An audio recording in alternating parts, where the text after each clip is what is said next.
This deep dive is provided by Thomas Allgeier and Frennis, based on the most relevant LinkedIn posts about channel marketing in calendar weeks 41 and 42. Frennis is a B2B market research partner helping enterprises translate market, customer, and competitive insights into actionable strategies that drive growth and success across their channel and partner ecosystems. Welcome to this deep dive. We are jumping straight into, the strategic core of B2B channel marketing today.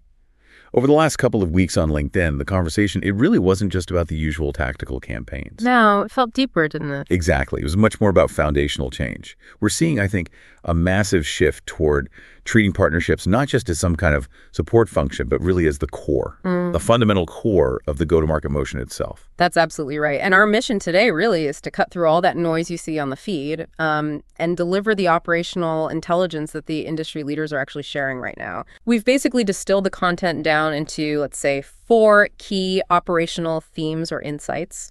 First, the foundational importance of trust. Then the nuts and bolts of co-sell execution. Third, the non-negotiable role of getting compensation aligned. And finally, the really game-changing impact of AI and that whole cloud marketplace revolution that's happening. So actionable takeaways you can use today. Yeah, that's the goal. Things you can actually implement. Okay, let's unpack this then. Okay. First major theme, building the foundation. We're talking trust, leadership, and the operating model. It seems really clear that before you spend even a dime on tools, success hinges on that strategic alignment and, crucially, trust. Exactly. And the consensus we're seeing is that, frankly, many companies are still building things in the wrong order, How so? Well, Elena Zapp pointed out that partner-led growth, it has to be built into the GTM motion, embedded across sales, marketing, customer success, not just bolted on as some kind of side project or afterthought. Right, not just a channel thing over there. Precisely. And Eleanor Thompson really reinforced this. She stressed the mistake of deploying, say, PRM tools and incentives before establishing that necessary foundation of trust and, importantly, reliable processes. Because, as she put it, you simply cannot automate trust. You can't automate trust. I like that. And that idea that foundational trust, it really has to start right at the top, doesn't it? Oh, absolutely. I thought Greg Portnoy's post, where he directly addressed C-suite executives, it was particularly timely. He was urging them to stop, his word, gaslighting partnership leaders. Strong word, but probably accurate in some cases. Yeah. His point was, you can't just set an impossible arbitrary revenue target, refuse to provide the resources needed for scalable processes, and then turn around and conclude that partnerships don't work when the goal is inevitably missed. Right. It's setting them up to fail. Exactly. True commitment means the C-suite has to build the strategy with the partnership leader, not just hand them a number and walk away. That really is the core friction point, isn't it? So, okay, if the C-suite is committed, what does that structure actually look like on the ground? Good question. Ifeoma Egbuna gave us a really valuable benchmark here. She noted that even though something like 75% of B2B SaaS revenue flows through partners globally, Which is huge. a massive number, yet fewer than 50% of companies actually have a well-defined partner program. And a strong program, that is the operating model. It defines the partner value proposition, designs a smooth partner journey, delivers targeted enablement, and provides really clear incentives and measurement. That completely reframes partnerships, doesn't it? It highlights they're not just, another sales motion. They're core business architecture. Exactly. And if you don't have that operating model right, everything else, every tool you buy, every incentive you offer, it's basically just wasted effort. It really is about discipline structure first. Precisely. Which brings us quite nicely into theme 2, activation, enablement, and co-sell execution. Because once you have the strategy hopefully nailed down, the next big challenge is getting the teams out there on the street, both your internal folks and your partners, to actually execute on it. Yeah, and execution is definitely the key word there. Jorge Soto really emphasized that enablement needs to function as a revenue discipline, not just a support role ticking boxes. What does that mean in practice, a revenue discipline? It means having a dedicated, real enablement strategy, providing dedicated resources, and crucially, equipping partners with buyer-aligned collateral and ongoing training, basically treating them functionally as an extension of your own internal sales team. Okay, treating them like insiders, that makes sense. But this is where the human element often comes in, right? The sort of people problem of it all. Absolutely. Kathleen O'Neill offered a very memorable analogy for this. She said teaching sellers to co-sell is, Well, it's like puppy training. Oh, slight laugh. Puppy training. Okay, explain. It requires huge amounts of patience, lots of repetition, and this is the most important part, positive reinforcement. Ah, okay. I love that analogy when I saw it. It speaks directly to the psychological reality of changing behavior, doesn't it? It really does. You have to recognize and celebrate those small co-sell wins, maybe almost immediately, to reinforce that culture of collaboration. If you only celebrate the huge deal closure 6 months down the line, you lose that chance to turn the learning into an actual habit. And habits, as Kyle Schroeder points out, are what allow these motions to actually scale. It has to become repeatable. Right. And Rob Moyer gave us the hard data to back this up. He insists that partner managers shouldn't just be treated like, say, senior SDRs focused only on sourcing leads. That misses the point. So what's the real value then? The real value is in the impact metrics. The data clearly shows that partner-sourced and co-sell deals consistently close at, get this, 2 to 3 times the win rate of direct deals. Wow. 2 to 3 times. Yeah, and often with improved deal velocity, too. Okay, that's massive leverage. So the takeaway is, instead of just tracking, say, meetings booked, we absolutely need to be tracking deals impacted. Exactly, deals impacted. That's the key metric. But when we talk about co-sell, especially, with the hyperscalers like Microsoft or AWS, the actual mechanic is often misunderstood, isn't it? Oh, completely. Roman Kirsanov provided some really essential clarity here. He stressed that co-sell is not simply the cloud vendor sells for you. That's a common misconception. Right. They don't just hand you deals. No. It's a dedicated joint effort. The ISV, the software vendor, typically brings the core opportunity, and the cloud seller brings immense value through their deep account intelligence, the trust they have built, and those established budget pathways often routed via the marketplace. Okay, so it's a team effort leveraging strengths. Exactly. And the alignment has to be laser-focused on a specific sequence. Customer outcome first. That enables cloud consumption, and only then does it lead to your outcome, your revenue. Customer consumption, your revenue. If you miss that sequence or get it out of order, the whole motion tends to fail. That clarity on sequencing, it sets us up perfectly for theme 3, incentives, measurement, and understanding true partnership value. Because if co-sell is that effective, 2 to 3 times the win rate. what are we actually doing to make sure our teams, our sellers, actually do it? Well, compensation, frankly, is where many partnerships die before they even get off the ground. Really? How so? Raceberry warns specifically that Microsoft partnerships, for example, often falter if the internal compensation plan makes it harder or maybe just less rewarding for your own sellers to bring in deals through that hyperscaler ecosystem. Okay, so if there's friction in the comp plan, the path of least resistance wins out, which might be the direct sale. Exactly. So the bare minimum is ensuring your plan is at least net neutral for a partner-influenced or co-sell deal. But the best-in-class, precisely. And, speaking of money and value, we also need to broaden how we define success. It can't just be about raw revenue anymore. All right. Lincoln Axon introduced this really powerful concept he called the partner prism. He argues that partnership success is inherently multidimensional. You just can't capture the true value if you're only tracking a single linear revenue number. Interesting. The partner prism. So what are the other dimensions then, the other facets we should be focusing on?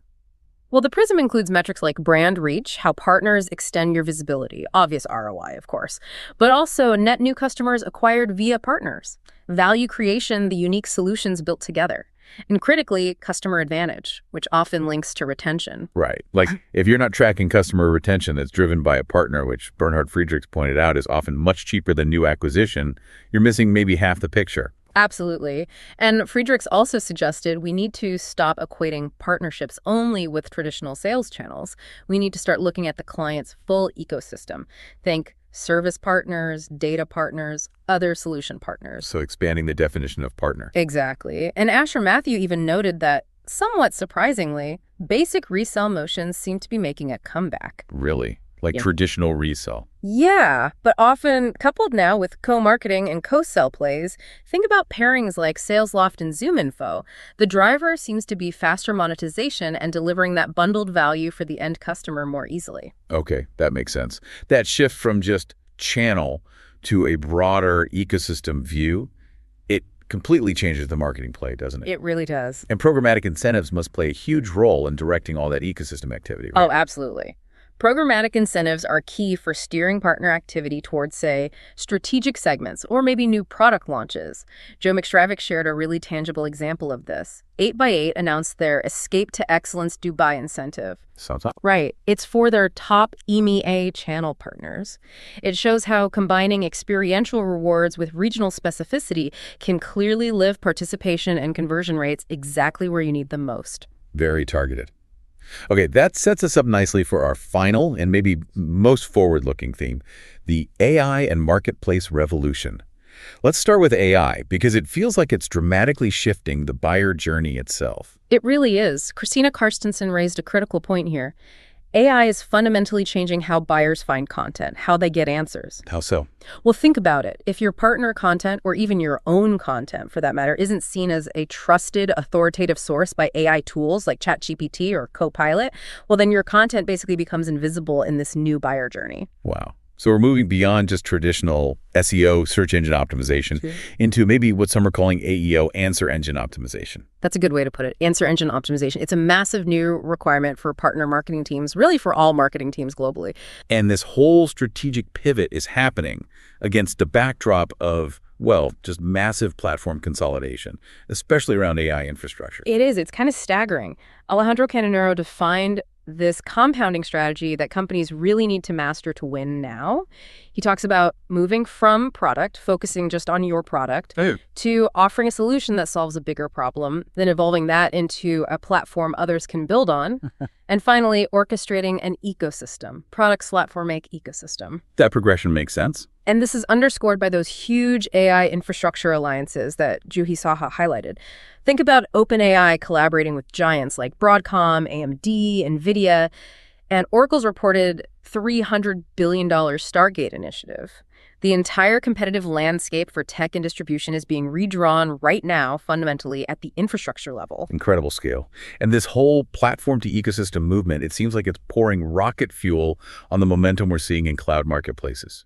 Absolutely pouring rocket fuel on it. The latest Tackle.io 2025 State of Cloud GTM report, which Sinead Fitzgerald and Jake Simpson shared insights from, shows just massive acceleration. They're projecting 32% of B2B tech revenue will flow through cloud marketplaces next year. 32%. Wow, that's up from what, maybe 20% just recently? Exactly. Huge jump. And crucially, Darren Sharp highlighted data showing that channel partners influence over 40% of all marketplace transactions. Over 40% influenced by partners. Yeah. So the channel isn't being disintermediated by the marketplace. It's actually the primary lever for marketplace growth. That's a really key insight. That 40% influence number is probably the one number people need to take away regarding marketplaces and channels. I think so. But we do issue a bit of a warning based on what people were saying. Marketplace is a multiplier. It's not a magic shortcut. Okay, what's the catch? Johan Osenak strongly advises that you absolutely need proven product market fit first. You need a solid product that people already want. And you need a disciplined sales team ready and able to co-sell effectively before you jump into the marketplace. Right, because if you have friction in your existing sales process, the marketplace will just amplify that friction. It won't solve it for you. That makes perfect sense. It multiplies what's already there, good or bad. Fortunately, it does feel like the technology, the tooling, is starting to catch up to the complexity of managing all these, co-sell and marketplace transactions. We're seeing the rise of what some are calling PRM 2.0 solutions. Exactly. This new generation of tooling. And we saw examples mentioned like hyperscaler GTM from folks like Curtis Brinkerhoff and Trevor Burnett. They're really tackling that operational friction head on. How are they doing that? They're essentially unifying the different pieces, bringing PRM, co-sell workflows, and marketplace transactions into one more automated deal flow. Operationally, this is huge because it accelerates revenue realization, getting the money faster, and it drastically reduces that dreaded lead leakage Loic Van Dam talked about. Lead leakage, making sure opportunities don't just vanish into the abyss between systems, or worse. Get scooped up by a competitor because your process was too slow or clunky. Right. Okay, so we've covered a lot of ground here. The necessary structure and trust, the psychology and mechanics of co-selling, that critical link to incentives and broader value measurement, and finally, the evolving tech stack with AI and marketplaces. The common thread, it feels like, running through all four themes is this absolute necessity of moving from linear thinking, just focusing on your own efforts, to embracing exponential ecosystem-led growth. That really is the core takeaway, I think. Maja Voje called ecosystem marketing the quiet multiplier behind the fastest growing SaaS companies. The quiet multiplier. I like that. And this exponential growth, it's ultimately built on those harder to scale things: solid enablement, shared wins, deep trust. It suggests that as AI automates more and more of the transactional stuff, the ability to build and sustain these human relational factors, well, that becomes your strongest competitive moat. The unautomatable stuff is the differentiator. A fascinating perspective. The human element is the ultimate competitive advantage in an increasingly automated world. If you enjoyed this deep dive, new editions drop every 2 weeks. Also, check out our other editions on account-based marketing, field marketing, AI and B2B marketing, MarTech, go-to-market, and social selling. Thank you so much for joining us on the deep dive. Be sure to subscribe and follow so you never miss the insights that matter most in B2B. We'll talk soon.